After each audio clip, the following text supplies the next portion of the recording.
Siku ingine njema Bwana ametupa kuja kusikiliza neno lake. Na Bwana ni mwema katika hali zote na katika kila wakati. Kwa hivyo siku ya leo pia ni mwema na bila shaka ana mema kwetu. Siku ya leo tunaangalia somo letu la 10 na hilo somo tunaliita makutano.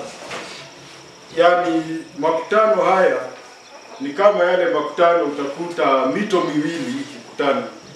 Kuna mto mmoja umetoka ngambo hii, mwingine ngambo nyingine, lakini mito inakutana baadaye unakuwa mto mmoja. Na leo tutaona makutano, na haya ni makutano kati ya Wayahudi, watu wa Mungu, na watu ambao waliitwa wa mataifa. Na watu wa mataifa ni watu kama sisi ambao sio Wayahudi.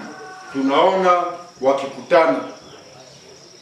Kwa hivyo katika haya makutano tuko katika kitabu cha Matendo mlango wa 11. Na kwanza tutaangalia mlango huo wa 11 mstari wa kwanza mpaka wa 3. Tunaona kitu kinaitwa mabishano. Kulitokea mabishano fulani. Sasa ndugu wa Dan utatusomea Matendo 11:1 mpaka 3. Tusome. Basi mitume na ndugu waliokuwepo katika Uyahudi wakapata habari ya kwamba watu wa mataifa nao wamelipokea neno la Mungu. Na Petro alipopanda kwenda Yerusalemu, wale walio wa tohara wakashindana naye wakisema, uliingia kwa watu wasiotahiriwa ukala nao. Mpaka hapo. Ati Petro ameenda. Si tulisoma vile alikuwa huko kwa bwana mmoja anaitwa Cornelio. Cornelio alikuwa Mrumi. Lakini tulisoma ya kwamba alikuwa mtawa, alikuwa mtu anamcha Mungu. Na ya kwamba alikuwa naomba hata nyumba yake yote alikuwa amewashawishi, na wakaona ya kwamba kumcha Mungu na kumwabudu huyo Mungu ambaye wamekutana naye mpya tofauti na miungu ya kwao Rumi ni sawa. Kwa hivyo nyumba yake yote walikuwa wako hivyo. Na hakuna furaha kubwa kama nyumba ambayo wote wameamini. Baba ameamini, mama ameamini, watoto wameamini. Yaki wakizungumza wanazungumza kitu kimoja, wanazungumza imani moja. Inakuwa ni vizuri sana. Sasa Petro amemaliza huduma, anarudi kwao Yerusalemu. Yerusalemu ndio alikuwa makao makuu ya kanisa. Na watu wamesikia. Si tunajua ya kwamba hata nikifanya kitu 7 itafika mpaka Mudhiri. Dakika kidogo hata ni kabla sindoe 7 habari mbaya ndio inasambaa hivyo. Ama jambo ambalo ni la utata. Lakini nikifanya kitu kizuri 7 hata kwetu watu hawatajua. Lakini kitu kibaya sasa walisikia ni kama taarifa mbaya. Kwa hiyo Petro akifika na kuta kuna watu wanamungoja. Labda alisema, hivyo ndio wamefanya, ngoja tu. Atatuambia. Tunaambiwa kuna katika hilo kusanyiko kanisa la Yerusalemu kulikuwa Wayahudi ambao ni wa kutahiriwa. Na ni kweli Myahudi yoyote alikuwa. Kwa hivyo wakasema mtu kukaa na mtu wa mataifa, mtu hajatahiriwa, kula naye ni vibaya sana, hairuhusiwi. Sasa hao ndio wanasema lakini kusema kweli si kusema ati haikutendeka hivyo, hakukaa nao. Si hata Ibrahimu, hata Isaka tunaona wakikaa chini na watu wa mataifa. Hata wanakula na hata wanafanya biashara, si ndio? Lakini wameambiwa ulikula nao. Sasa tunataka utuambie. Yale walikuwa nasema kwa njia moja ni sawa, lakini ni kitu labda hawakuelewa vizuri maana yake. Kwa sababu funzo tuliko hapa katika Mwanzo 17:10 inasema hivi: hili ndilo agano langu utakalo lishika kati ya mimi na wewe na uzao wako baada yako, kila mwanamume wa kwenu atahiriwe. Hivyo ndivyo Mungu alikuwa amemwambia nani? Ibrahimu. Hayo ni maneno ya Mungu kwa Ibrahimu. Lakini sasa hao wameenda zaidi hati ya kwamba hata mwezi mkafanya nini? Mkakaa nao. Hata mwezi mkakula nao. Na tulisoma habari za mtu anaitwa Isaka. Alitembelewa na akatengenezea watu chakula. Wale watu walikuwa walimfukuza kule kwao. Wakina kule kwao alipoenda huko na akafanikiwa sana, si walikuja wakamfukuza na wakakosozana na yeye. Baadaye walikuja na akafanyia sherehe na wakaongea na wakamwambia, sasa tafadhali tunaomba msamaha. Kwa hivyo kula si ati ilikuwa imekatazwa. Ile ilikuwa imekatazwa ni mambo ya ushirika, ni mambo ya imani na kushiriki katika sherehe zao. Lakini Kornelio haikuwa hivyo. Basi mabishano yakakuwa hivi. Jibu kwa nini? Naye tunaambiwa Petro akajibu. Na hiyo iko, tunaona maelezo ya Petro ni mlango huo huo mstari wa 4 mpaka 18. Lakini tusome mstari wa 4, 5, 6. Hiyo ingine tutaenda kujisomea. Sababu tukisema tusome mistari yote wakati hautatosha. 4, 5, 6.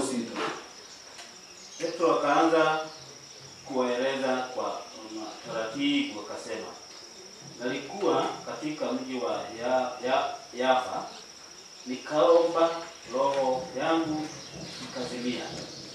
Nikaona maono, chombo kinashuka kama nguo kubwa inateremshwa kutoka mbinguni kwa pembe zake 4 ikanifikiria. Nikitazama sana nikifikiri, nikaona wanyama wa nchi wenye miguu 4 na wanyama wa mwituni nao watambao na ndege wa anga. Mpaka 6. Akasema ilikuwa hivi, basi niwaeleze. Nilikuwa wapi? Nilikuwa Yafa. Na Yafa alikuwa ameenda huduma. Alafu anasema, na ndio alikuwa ameenda na anaishi kwa bwana rafiki yake ambaye anaitwa Simeoni, ambaye alikuwa kazi yake ilikuwa kufua ngozi. Hiyo ndio kazi yake, shughuli yake ni ngozi. Mambo biashara yake ni ya ngozi. Anasema nilikuwa ninaomba. Na akasema ilikuwa saa ngapi? Anakumbuka vizuri. Akasema alafu nikapata maono. Na katika hayo maono niliona shuka kubwa inashuka kutoka juu, inateremka ikakuja kwangu. Na juu yake nilikuta wanyama wa kila aina. Hapa anasema wanyama wa miguu 4, wanyama wa msituni, akasema vitu vitaambavyo, nafikiri ni vitu kama nyoka, na wadudu wengine ambao wanatambaa, si ndio? Alafu pia akasema pia nikaona nyuni wote wa angani wako hapo, ndege wote. Alafu akasema ya kwamba alisikia sauti inamwambia, amka, chinja ule. Na wakati huo kwanza kabla hapo alihisi njaa kubwa. Na ameenda kuomba na ndio akapata maono. Akaambiwa amke achinje ale. Mara moja akatambua hiyo ni sauti ya Bwana Mungu, kwa sababu Mungu akizungumza na sisi tutaelewa. Na wakati ni roho yetu inazungumza na sisi, wakati ni maroho mabaya ni anazungumza na sisi, pia tutaelewa. Huyu anaambiwa amka uchinje ule. Akasema hapana Bwana, tangu kuzaliwa kwangu katika kinywa changu hakijaingia chakula chochote kilicho cha kawaida, chakula chochote kilicho najisi. Chakula cha kawaida kwao Yahudi ni chakula kile watu wengine wanakula, kwa sababu katika Torati ya Musa Mungu alikuwa amesema vile vyakula watatumia, na vyakula vingine vilivyokuwa wamekatazwa.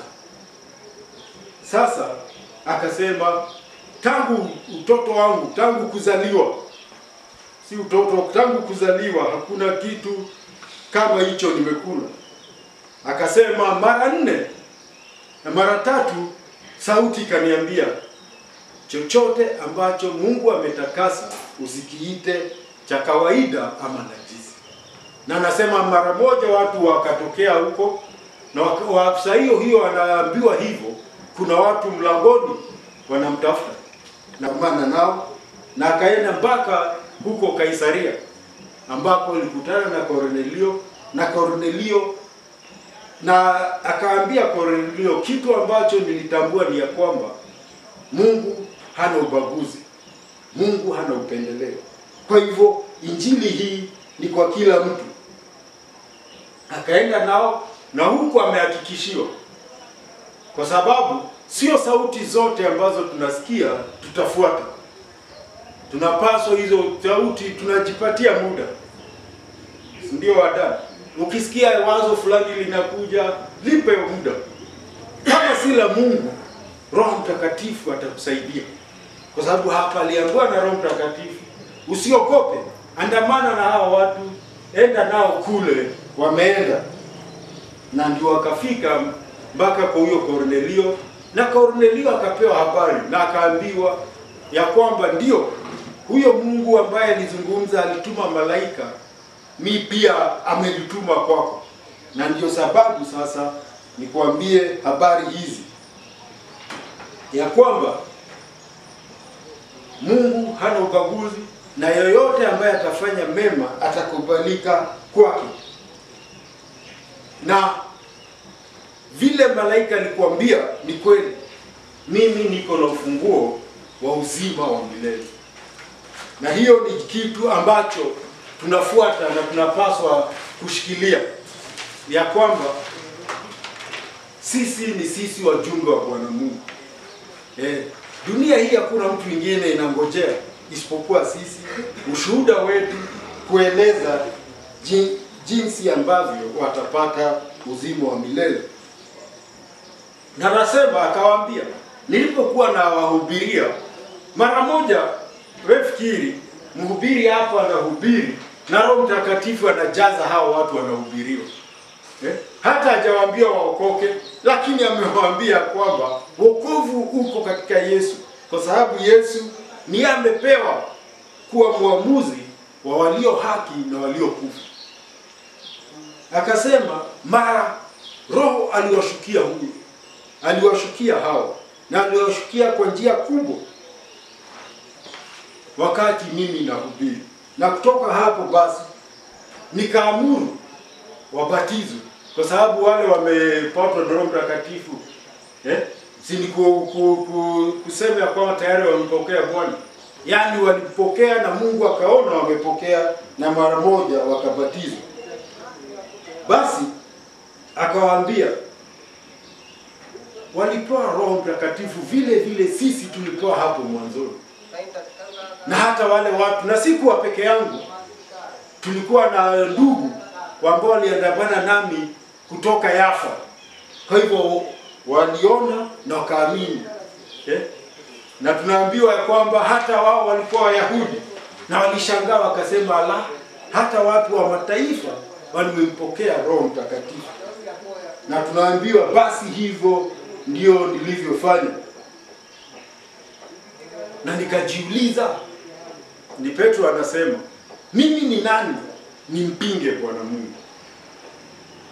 Mimi ni nani nimpinge Bwana Mungu? Kwa hivyo tunapozungumza neno la Mungu, tunapoona watu wakiokoka, tunapoona jinsi mambo yanabadilika katika maisha ya watu, hebu tuwe wasikilivu kusikiza Bwana Mungu na Roho wa Mungu vile anasema. Tusiangalie tu na kufanya uamuzi. Basi funzo ambalo liko hapa liko katika Luka 22:20. Inasema hivi, kikombe nacho vivyo hivyo baada ya kula, akisema, kikombe hiki ni agano jipya katika damu yangu inayomwagika kwa ajili yenu. Ya kwamba kikombe hiki ni agano jipya katika damu yangu.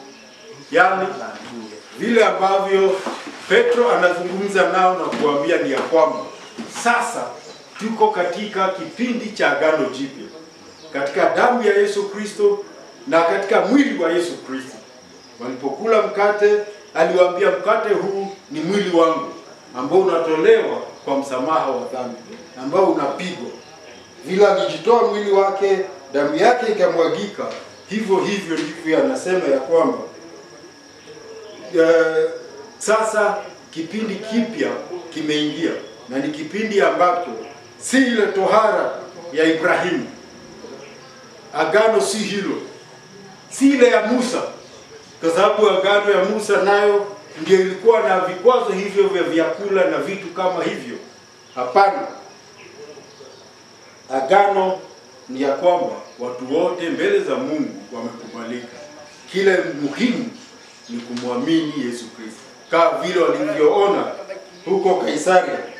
Kwa hivyo, kwa sababu huko Kaisaria waliona wenyewe, yaani mambo hajawahi kuona. Mtu anazungumziwa neno la Mungu na anaokoka na anabadilika na anajazwa na Roho Mtakatifu. Na tunaambiwa ya kwamba kusikia hayo wote tunaambiwa kwamba kusikia hayo, hadhira ya Petro inakuwa kimya. Wakakuwa kimya. Si Petro ndiye kiongozi wao, na mwambia hangeweza kumpinga Mungu. Tunaambiwa wakakuwa kimya, wakamtukuza Bwana Mungu. Wakasema, ama wanasema, hakika Bwana Mungu amewapa pia mataifa toba kwa ajili ya uzima. Toba kwa uzima ni kwa kila mtu, na hivyo ndivyo ambavyo hapa wenyewe walikubaliana na mtume Petro. Basi funzo hapo pia kuna funzo. Tumeona funzo la kwanza ni kwamba ni agano jipya. Funzo la pili liko katika Luka hiyo 2:33, inasema hivi, nuru ya kuwa mwangaza wa mataifa na kuwa utukufu kwa watu wote wako Israeli. Ya kwamba Yesu Kristo alikuja awe nuru kuangazia mataifa na kuwa utukufu kwa watu wako Israeli. Ya kwamba Israeli wakapewa nafasi kupokea utukufu wa Bwana Mungu, ya kwamba kupitia wao Yesu Kristo amekuja na kuna wokovu. Na watu wa mataifa waangaziwe nuru hiyo. Na ndiyo Petro akasema singeweza kumpinga Mungu, hiyo ilikuwa ni kazi ya Mungu. Amen. Jambo la tatu ni Matendo hiyo 11 mstari wa 19 mpaka 24. Kuenea. Tunaona injili ikienea. Tusomee 19, 20 na 21 tafadhali. 19, 20 na 21. Basi wale sababu ya hii iliyotukia kwa habari ya Stefano, wakasafiri hata Foinike na Kipro na Antiokia. Waliohubiri lile neno ila kwa Wayahudi peke yao. Lakini baadhi ya hao waliokuwa watu wa Kipro na Kilene. Nao walipofika Antiokia wakasema na Wayahudi wa Kiyunani, wakihubiri habari njema za Bwana Yesu. Mkono wa Bwana ukawa pamoja nao. Watu wengi wakaamini, wakamwelekea Bwana. Hata habari hizo za watu hapo, asante, zake 21. Tunaona kuenea tunaambiwa kwamba wanafunzi walitawanyika kutoka Yerusalemu baada ya kifo cha Stefano, na tunaambiwa walisafiri kwa sababu sasa vita vimekuwa vikali, wakatoroka kutafuta usalama, na wakafika mahali panaitwa Foenike, Kipro na Antiokia. Sasa wametoka Israeli, wameenda kutafuta maficho kwingine. Kama huko tunasikia kunaitwa Antiokia. Siku ya leo huko Antiokia, mji bado huko. Ukienda nchi ambayo inaitwa Uturuki, utapata huo mji unaitwa Antiokia. Na ukitembea huko utaona kule ambako hawa walikuwa. Ya kwamba neno likafika hivyo. Na ni ajabu hiyo sehemu yote Uislamu ndio mwingi. Lakini nchi ya Uturuki ni kama nusu nusu. Kuna Wakristo na pia kuna Waislamu. Wakristo wanatokana na wakati huko, kipindi hicho tunazungumza, ya kwamba watu waliotoroka Yerusalemu wakafika mpaka Antiokia. Na tunaambiwa kwanza walikuwa wanahubiria tu Wayahudi. Walipofika wanazungumza tu na Wayahudi. Halafu wakakutana na Wayahudi wa Yunani. Wayahudi wa Yunani utauliza ni akina nani? Kuna Wayahudi ambao walihama Uyahudi. Si wakati Israeli walimkataa Mungu, si aliwatanya mataifa yote. Wengine wakajikuta Uyunani. Ni Wayahudi, lakini katika maisha yote ni Wayunani katika kila jambo. Kwa hiyo kufikiri sasa, hawafikiri kama Wayunani, kama Wayahudi. Wameelimika na elimu ya Uyunani. Na wakati huo hiyo elimu ya Uyunani ndio ilikuwa juu, ndio inatawala dunia nzima. Sasa hata hao wakaanza kuhubiriwa. Na unakumbuka hao ndio ambao walichangia zaidi katika kifo cha Stefano. Kwa sababu walijaribu kuzungumza na Stefano na wakabishana naye, lakini Stefano akawashinda kwa maneno, kwa sababu Stefano alielewa vizuri agano la kale, alielewa vizuri agano la Musa, alielewa vizuri agano la Ibrahimu, alielewa agano kutoka Ibrahimu mpaka Musa ambalo walikuwa wanafuata. Na wakaona huyu mtu hatuwezi kumshinda. Na ndivyo wakatafuta watu, wakawashawishi watoe ushuhuda ama ushahidi wa uongo ya kwamba amekuwa akikufuru. Na Stefano akauawa bila makosa kama kiongozi wake, mtunganizi wake, Bwana na Mwokozi wetu Yesu Kristo. Si tunakumbuka hata yeye alipopelekwa mahakamani walikosa makosa. Wakatafuta mpaka wakalipa watu watoe ushahidi wa uongo. Na wakatoa. Lakini hata huo hukutosha. Kwa sababu tunaambiwa Wadana akiwa hapa alikuwa anasema hivi, alisema hivi. Na yeye anasema hapana, hakusema hivyo, alisema hivi.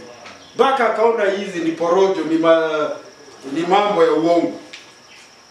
Sasa mpaka hao wakaanza kuamini waliposikiliza neno la Mungu, walipojitoa wakiwa katika hizo nchi. Na tuambia kwamba mpaka hizo habari zikafika Yerusalemu. Vile kanisa limeendelea sasa, watu wa kila aina wamekuja. Na ndio tukasema sasa ni makutano. Ni makutano upande mmoja wa Wayahudi. Kuna wale Wayahudi wamekataa na Wayahudi wao. Na kuna wale Wayahudi wamekubali Yesu Kristo kama Mwokozi. ni Wayahudi, lakini nao pia wamekaa na huo Uyahudi wao. Sasa wanaona agano jipya katika mwili na damu ya Yesu Kristo. Sasa hao Wayahudi wanakutana na hao wa mbali Wayunani, na wamewaeleza na wamekubali. Sasa wote wanakutana. Hawa Wayahudi wameamini na hawa Wayahudi wengine Wayunani ambao wanafuata mambo ya Kiyunani na Uyahudi, sasa wanaambiwa hapana, kuna njia nyingine mzuri bora zaidi ya Yesu Kristo. Sasa ndio makutano ya Wayahudi na Wayahudi wa Yunani. Lakini hao hawakutanishwi na Wayahudi kwa Uyahudi wao na Wayunani kwa Yunani wao. Wanakutanishwa na Injili ya Yesu Kristo. Kwa sababu Petro amesema, yeye ametambua katika kila taifa Mungu anaheshimu watu wote na imani wale watamcha Mungu na watafanya yanayofaa. Basi tunaambiwa ya kwamba Yerusalemu habari ikafika, na tunaambiwa ya kwamba wanamtuma Barnaba ili aende mpaka Antiokia. Anafika huko na kuona neema ya Bwana Mungu, anafurahi na wanatia moyo kwamba kwa moyo mmoja waendelee kwa Bwana Mungu. Na hivyo ndivyo tuko hapa kuwatia watu hilo moyo, ya kwamba kwa moyo mmoja. Moyo mmoja ina maana gani? Siku ya leo utakuta mtu mara yuko kanisani, mara mambo yakiwa mazito anatafuta njia nyingine tofauti. Hapana. Kama tutamfuata Yesu Kristo, tumfuate na moyo mmoja. Hawa wamepitia dhiki na wametoroka, wamekutana na wengine na wamewahubiria neno, na kutoka hapo wanaambiwa moyo mmoja wamfuate Mungu. Hebu hata sisi tujaribu vile tunaweza katika kumfuata Mungu, tuwe hatuyumbayumbi, lakini tunamshikilia Bwana Mungu. Na tukaambiwa huyu Barnaba ambaye alikuwa ametumwa, tunaambiwa alikuwa mtu mwema, amejaa Roho Mtakatifu na imani. Na watu wengi tunaambiwa wakaongezeka kwa Bwana Mungu. Sijui sisi kama tunapima na tunajipima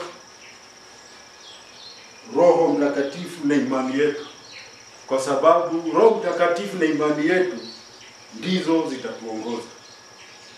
Tunaweza kuwa na Roho Mtakatifu, lakini tukikosa imani, Roho Mtakatifu hatafanya kazi ndani yetu. Kwa sababu hata katika Ibrania tunaambiwa imani, bila imani haiwezekani mtu kumpendeza Mungu. Na tukijua hivyo, basi tutafute Roho Mtakatifu. Na Roho Mtakatifu tu si yule wa kunena na lugha, lakini ni imani, na imani yetu ionekane katika matendo. Kwa sababu hata mwandishi Yakobo alisema hivyo hivyo. Alisema ya kwamba imani ambayo haina matendo imefanya nini? Imefanya nini? Imekufa. Na akasema, wewe nionyeshe imani yako bila matendo, lakini mimi nitakuonyesha imani yangu kutokana na matendo yangu. Matendo yaambatane na Roho Mtakatifu na imani. Funzo ni hili katika Matendo 2:30, kwa kuwa ahadi hii ni kwa ajili yenu na kwa watoto wenu na kwa watu wote walio mbali na kwa wote watakaoitwa na Bwana Mungu wetu wamjibu. Yesu Kristo katika Bwana Mwokozi wetu Yesu Kristo katika Yohana 3:16 alisema, yeyote atakayeamini asipotee bali afanye nini? Apate uzima wa milele. Na kama ni hivyo, basi ndio tunaona hapa ya kwamba sasa wameenda wale Wayahudi, Wayunani waliona ni werevu sana, wanataka ueleze kwa elimu. Mtume Paulo mahali pengine anasema, sisi hatukuja kwa elimu, hatukuja kwa umaarufu wa maneno, lakini tulikuja kwa kutenda kazi za Bwana Mungu. Na hapa ndipo wanafanya, wanahubiri neno na watu wanaamini. Amen. Ya 4 tunaona pamoja. Tusomee mstari wa 25 na 26 tafadhali. Kisha akatoka akaenda Tarso kumtafuta Sauli. Hata alipokwisha kumuona akamleta Antiokia. Ikawa kwa muda wa mwaka mzima wakakusanyika pamoja na kanisa na kuwafundisha watu wengi, na wanafunzi walioitwa Wakristo kwanza hapo. Asante. Ati Barnaba amekuja na amehudumu, ameona mambo vile yanaendelea, lakini akakumbuka kuna bwana mmoja aliitwa Paulo walikuwa naye Yerusalemu, lakini akaingiliwa, maisha yake yakakuwa katika hatari na akatoroka ama akamtorosha na akaenda mbali, akaenda Antiokia kujificha. Kwa hivyo Wayahudi ni kama sasa hapa tukiwa na dhiki kubwa tuwe tutatoroka, tutaenda nchi ya mbali, mahali ambapo hao wanatutesa hapa hawako. Kama wadani ni adui wangu, nitaenda huko Tanzania mbali. Sasa Paulo alifanywa hivyo kwa sababu alipobadilika, tunajua alikuwa Mfarisayo. Ana bidii ya kuvunja kanisa na alijaribu alivyoweza, lakini baadaye yeye alikutana na huyo ambaye alikuwa anatesa na akabadilishwa na akakuwa mtumishi wa Mungu. Sasa Barnaba akiwa huko akakumbuka si Petro, sijui wewe na James. Kuna mtu wakati mwingine unafikiri mtu fulani sijamuona kwa muda, niende nimtafute vile anaendelea. Ni muhimu sana. Watu kawaida mtu anakuwa na shughuli zake, mambo yake, hafikiri. Lakini hapa tunaona kitu kinaitwa pamoja. Ya kwamba Barnaba akaona hajatosheleka, yuko karibu na Antiokia, labda akafikiri nirudi Yerusalemu na sijui Paulo vile anaendelea. Na ukumbuke siku hizo hakukuwa na simu. Siku hizi si hata utaongea na mtu, hata muongea miaka 5 na mjaonana, na bado unasikia umerifika, nafasi imekosa. Huyu alichukua hatua. Na hapo ndio tunaambiwa hebu tuchukue hatua. Huyo ndugu yako ulikuwa naye, na leo nikikuuliza yuko wapi unasema hujui. Mara ya mwisho kumuona ni miaka 3 imepita. Nilisikia alihama huko, sijui akaenda wapi. Barnaba hivyo, yeye alienda akamtafuta Paulo. Akamwambia namna gani? Twende kazi. Paulo akauliza kazi? Twende. Kwa hivyo pamoja tunaambiwa alikuwa huko Antiokia pamoja. Sasa tunaambiwa wakiwa pamoja, Paulo alikuwa Tarso. Alikuwa anaitwa Sauli wa Tarso. Huko ndio kulikuwa kwao. Vile mimi ni mtu wa Kahumu, si ndio? Hata nikiwa zamani huko, hata nikiwa Nairobi na sijawahi kufika Kahumu. Nilikuwa nasema kwetu ni wapi? Kahumu. Ni Kahumu. Kwetu Kahumu. Na ni wakati tu nimekuja hapa nimefika Kahumu na nikaona mahali panaitwa Kahumu. Sasa Paulo alikuwa Tarso. Na akaambiwa afadhali uende kule wapi? Kwenu ujifiche. Wayahudi hawezi wakakuja huko. Lakini ukiwa hapa Yerusalemu umekuwa ni tisho kubwa kwao. Na ndipo sababu huyu akaenda, tunaambiwa akamtafuta. Na kumtafuta wakarudi naye wapi? Antiokia. Na huko Antiokia tunaambiwa mwaka mzima wakakuwa wanafundisha kanisa na wakafundisha watu wengi. ni mtu kujua wito wake, ni mtu kujua kazi yake, ni mtu kujua huduma yake. Na sio kujua tu mimi najua huduma yangu, lakini hiyo huduma iwe inatekelezwa. Kwa sababu kama ni Biblia hii watu wengi wanaijua, na utakuta watu wengine utasikia akifundisha, utasikia hata akitafuta nafasi ya kuwa mshuhuda wa hiyo Biblia, lakini anayo. Hapana, Paulo na Hawa wakiwa pamoja walifanya kazi. Basi tunaambiwa nini hapo? Hebu tutafutane, na hebu tushikane, mtu na ujuzi wake, mtu na ushuhuda wake, pamoja tufundishe. Hiyo ndio tumeitwa. Funzo liko katika Mathayo 7:16, inasema hivi: mtawatambua kwa matunda yao. Je, watu huchuma zabibu katika miiba au tini katika mibaruti? Sisi hatujui mambo ya zabibu, hatujui mambo ya tini huku, lakini tunajua mambo ya maembe, tunajua mambo ya parachichi, si ndio? Na uwezi ukaenda mti wa miiba utafute maembe hapa. Si watu wataona wewe ni mtu wa ajabu. Unione natafuta, uniulize unatafuta nini? Natafuta maembe hapa. Nasikia hii ni kipindi cha maembe. Na niko kwa mti wa mbaa huu wa miiba. Na ngoja. Kwa sababu tunaambiwa huko. Tunaambiwa walikuwa wapi? Walikuwa huko tunaitwa Antiokia. Ati Antiokia ndio jina lilibuniwa wa Kristo. Sisi tunasema ni wa Kristo. Mara yao ya kwanza kuitwa wa Kristo waliitwa hapa.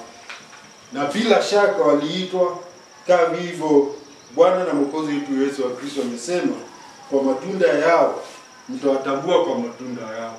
Yaani kuongea wa Juma wanaongea kama Yesu. Sababu kuna watu walisikia vile Yesu alikuwa anaongea. Na vile walivutiwa na maneno. Kwa hivyo wakaitwa wa Kristo. Hebu tukiitwa wa Kristo, isikuwe tunaitwa wa Kristo kwa sababu tunakuja kanisani, lakini tuitwe wa Kristo kwa sababu Kristo ameumbika ndani yetu na ndiye anatawala mambo yetu. Amen. Tumalizia 27 mpaka 30 tunaona unabii. Tusomee hiyo mistari minne hiyo. Siku hizo manabii waliteremka kutoka Yerusalemu hata Antiokia. Na tulipokusanyika akasimama mmoja wao, jina lake Agapo, akaonyesha kwa uwezo wa Roho Mtakatifu kwamba njaa kubwa itakuja karibu katika dunia nzima, nayo itatukia katika siku za Klaudio. Na wale wanafunzi ndugu zao waliokaa Uyahudi wakafanya hivyo, wakawapelekea wazee kwa mikono ya Barnaba na Sauli. Ndio. Tunaambiwa kutoka Yerusalemu manabii wakashuka kwenda huko. Tumesikia vile mambo yameendelea mazuri huko. Na mahali kuna mambo mazuri yanavutia watu. Manabii walipoenda tunaambiwa kuna mmoja aliitwa Agabu kati ya hao manabii. Na Roho Mtakatifu akamweleza kuona kwamba kutakuwa na njaa kubwa katika dunia nzima. Na tunaambiwa ilikuwa wakati ambapo Kaisari Klaudio alikuwa anaongoza, anatawala. Na tunaambiwa njaa ikatokea, lakini ikapiga sana hawa ndugu. Lakini walipojua hivyo, tunaambiwa kwamba kila mtu kulingana na uwezo wake akaamua ya kwamba atasaidia hao ndugu ambao wataathiriwa na njaa. Tunaambiwa wanafunzi kila mmoja kulingana na uwezo wake. na hapo tunaambiwa yanayohitajika kwetu ama jukumu letu kwa ndugu zetu. Waliposikia Yerusalemu ndugu zao kutakuwa na njaa, kila mmoja akaamua ya kwamba atatoa kitu, na tunaambiwa wakakusanya wakati njaa ilipofika, na wakatuma kwa wazee wa baraza la kanisa huko Yerusalemu, wakatuma Barnaba na Sauli. Sasa tunafundishwa hapo ya kwamba hebu tujali ndugu zetu. Usione mtu ana njaa, vile ndugu James upenda kuambia, mtu akija kukuomba kitu wewe unalia zaidi. Unaambia huku na uongo unasema, wewe unafikiri tu yako. Hapana. Hebu tuoe na moyo wa huruma, na Mungu kila wakati atutayarisha, kwa sababu tunaona Mungu hapa akituma manabii kuwatayarisha watu ya kwamba njaa inakuja, na wale walikuwa hawana njaa kwao wakakuwa na juhudi kuwasaidia hao wengine. Tuwe watu kama hao ambao tayari tuko na huo tayari kusaidia ndugu zetu. Funzo hapo liko katika Mathayo 5:7 inasema hivi: heri wenye rehema, maana hao watapata rehema. Ati heri wenye rehema. Ikiwa hatuna rehema, tujue kinyume cha heri ni nini? Ni ile tunaambiwa ole wake, si ndio? Ole wao wasio na rehema, kwa sababu nao hawatapata rehema. Hivyo ndivyo tunaambiwa. Basi kama Yesu Kristo ni tuko na Roho wake anatuongoza, bila shaka tutakuwa na rehema na tutakuwa watu tayari kusaidia wengine. Amen. Nitamalizia hapo, lakini kwa haraka tuangalie tafakari. Neno la tafakari katika somo letu ni Matendo 11:24 inasema, maana alikuwa mtu mwema, amejaa Roho Mtakatifu na imani. Watu wengi wakaongezeka upande wa Bwana Mungu. Hiyo ni habari za Barnaba. Sasa uchukue jina lako wewe, alafu wakutaje hivyo. Nimeona washiko wa Mary. Waseme jina lako linatajwa hivyo, wafita. Linatajwa hivyo. Mtu unatajwa kuwa mtu, unaambiwa aje? Mtu mwema. Sisi ni watu wema. Roho tumejaa watu, mtu mwema. Mtu amejaa Roho Mtakatifu na imani. Roho Mtakatifu na imani. Tusijae Roho Mtakatifu bila imani, ama imani bila Roho Mtakatifu. Wazo kuu katika hilo somo lote ni hili. Maana wazo kuu, basi ikiwa Mwenyezi Mungu amewapa wao karama ile ile aliyotupa sisi tuliomwamini Bwana Yesu Kristo, mimi ni nani niweze kumpinga Bwana Mungu? Tusimpinge Bwana Mungu kwa mambo mengine ambayo sisi tumejitengenezea, ambayo hayaambatani na sauti na kusudi la Bwana Mungu. Kama hawa kutetesha Petro kwa sababu amekaa na watu wasiotahiriwa. Wazo kuu sala liwe hili: ikawa nilipoanza kunena, Roho Mtakatifu akawashukia kama alivyotushukia sisi mwanzo. Ni maneno ya Mtume Paulo. Hebu tutafute hivyo ya kwamba tunapozungumza Roho Mtakatifu anajidhihirisha katika yale tunazungumza. Amen. Amen. Yehova Bwana Mungu wetu awabariki sana. Amen.